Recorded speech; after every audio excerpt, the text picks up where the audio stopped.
Hello viewers, आज का मेरा वीडियो बहुत ही खास होने वाला है क्योंकि मैंने सब्जेक्ट ही ऐसा चुना है। आज का मेरा सब्जेक्ट है कि आखिर ये ब्रह्म कुमारी है क्या? क्या ब्रह्म कुमारी कोई कल्ट है? क्या ब्रह्म कुमारी सच, झूठ या कोई पाखंड है? और ब्रह्म कुमारियों पे कौन से आरोप लगाए जाते हैं, इस बारे में भी हम बात करेंगे। तो आइए शुरू करते हैं आज का वीडियो। ब्रह्म कुमारी इस पर पहला आरोप ये लगाते हैं कि ये लोग कहीं का भी बाहर का होटल का खाना नहीं खाते हैं। आप जिन होटलों में खाते हैं, कभी आप उनकी किचन में जाकर चेक करिए, क्या वहाँ पे साफ सुथरापन होता है या वहाँ की डिशेज बनाने के लिए जो रॉ मटेरियल होता है वो अच्छे दर्जे का होता है, ये आप चेक कीजिए। तो आपको अक्सर यही नज़र आएगा कि वहाँ पे साफ सुथरापन नहीं होता है और रॉ मटेरियल भी अच्छा नहीं होता है। तो ऐसा खाना खाने से हमारे हेल्थ पे भी बुरा असर होता है। बस यही कारण है कि ब्रह्म कुमारी बाहर का होटल का खाना नहीं खाते हैं, लेकिन लोग कुछ ना समझते हुए उल्टे सीधे आरोप कर देते हैं।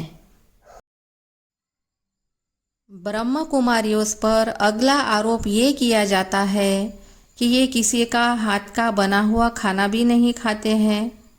उसके पीछे भी कारण है, लेकिन बहुत लोग ये मानते हैं कि दूसरे के हाथ का खाना न खाकर ये लोग दूसरे को नीचा दिखाते हैं। लेकिन यकीन मानिए, ऐसा कुछ भी नहीं है।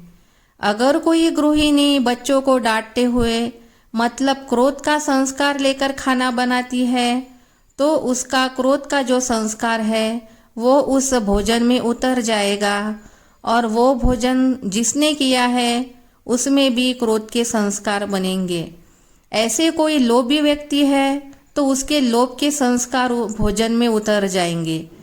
तो मतलब जो भोजन बनाता है उसकी मनोस्थिति के जो संस्कार है वो उस भोजन में उतर जाते हैं, वो भोजन वैसा ही बन जाता है। और बहुत कम लोग हैं जो भगवान का नाम स्मरण करके खाना बनाते हैं या कोई भजन आदि मंत्र जाप करके खाना बनाते हैं।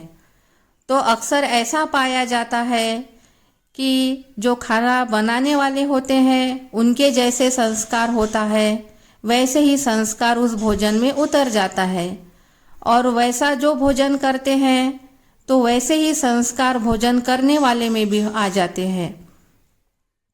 बस यही कारण होता है कि ब्रह्म कुमारी दूसरे के हाथ का बना हुआ भोजन नहीं खाते हैं, क्योंकि उन्हें तो अपना संस्कार परिवर्तन करना है। सभी बुरे संस्कार छोड़कर अच्छे संस्कार धारण करने हैं।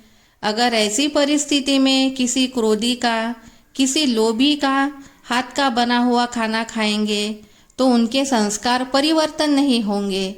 बस यही कारण है कि ब्रह्म कुमारी किसी के हाथ का नहीं खाती है। ब्रह्म कुमारियों के बारे में अगली बात ये कही जाती है कि ये लोग लैट्रिन जाने के बाद क्यों नहाते हैं। तो देखिए, लैट्रिन में वैसे भी गंदगी होती है और वहाँ पे खराब कीटाणु भी जो होते हैं वो हमारे शरीर से लग जाते हैं। इससे हमारी मानसिक स्थिति कमज़ोर हो जाती है और हमारा ऑरा भी काला पड़ जाता है। ये सब बातें अवॉइड करने के लिए ब्रह्म कुमारीज में ऐसा रिवाज है। ब्रह्म कुमारियों के बारे में जो अगली बात मैं आपको बताने वाली हूँ उस पे तो बहुत बड़े बवाल होते हैं। लोग कितने देर तक डिबेट करने लग जाते हैं उस विषय पर। कहते हैं कि ब्रह्म कुमारी जो है ना, वो पति पत्नी को भाई बहन बना देती है।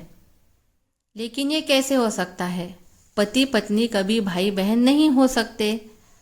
देखिए, सतयुग में जब राधा कृष्ण थे तो क्या उनके संबंधों में पवित्रता नहीं थी? क्या उनमें अच्छी दोस्ती नहीं थी?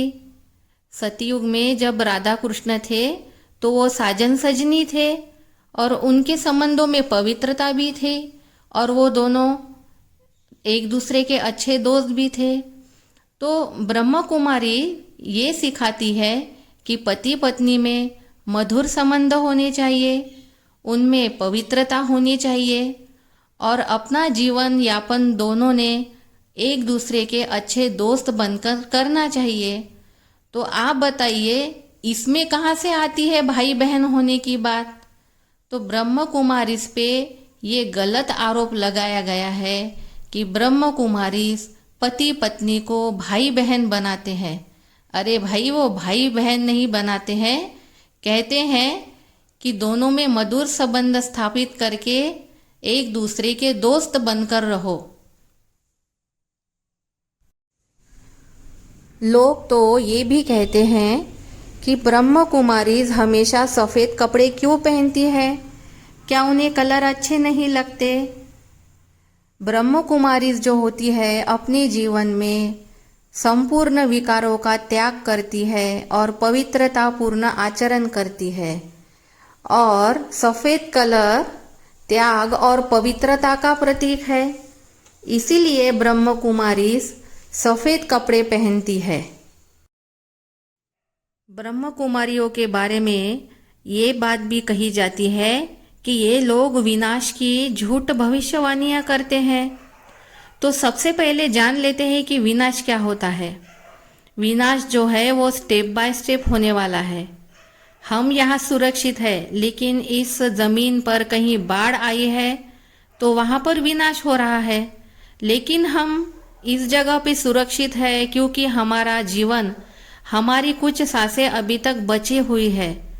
और ये जो विनाश है आप लोग अपने आप से देख भी रहे हैं, आप लोगों के सामने ये विनाश हो भी रहा है, लेकिन आप लोग इस विनाश को समझ नहीं पा रहे हैं। तो देखिए, विनाश जो है वो स्टेप बाय स्टेप होगा। कहीं पर धरती पर अच्छा वातावरण होगा तो धरती के किसी कोने में विनाश होगा, मतलब बाढ़ आएगी, भूकंप आएगी। तो विनाश स्टेप बाय स्टेप होता है। तो ब्रह्म कुमारीज में ये बताया गया है कि विनाश तो होगा ही, लेकिन उसके बाद परिवर्तन भी होगा। जो कलयुग शुरू है उसको बदल के सतयुग आने वाला है। तो विनाश कोई मतलब एकदम से धरती धस जाएगी और सब कुछ खत्म हो जाएगा, ऐसे नहीं है। हम तुम इस आंखों से इस जीवन में विनाश देख रहे हैं, लेकिन उसे समझ नहीं पा रहे हैं। इस बात को सूक्ष्म रीति से समझने की कोशिश करिए। तो विनाश की भविष्यवाणियां कोई झूठी नहीं है। विनाश तो होने वाला है, हो रहा है, और आप लोग उसे देख भी रहे हो और इसे समझने की कोशिश करिए। तो ये था मेरा आज का वीडियो।